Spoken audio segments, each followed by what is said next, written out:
I'm Diekitzing Malikele, and this is M2 Unit 3 assessment.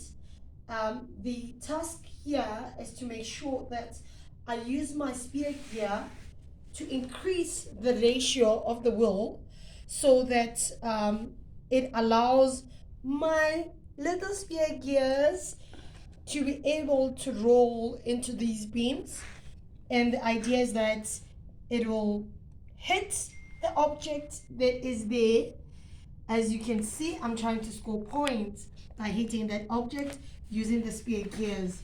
So the main spear gear, which is attached to my motor, it's this one, and it will allow and push the other motors to also run so that the ratio increase into this wheel allows my not connected spear gears to be able to hit that specific object.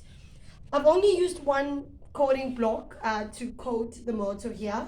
So let's just see if actually we will achieve this objective. This is going to be fun.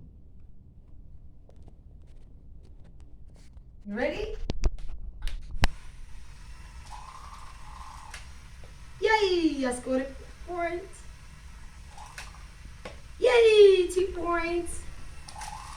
Uh-oh. Okay, so I only managed to score 2 points, as you can see, but the objective was achieved.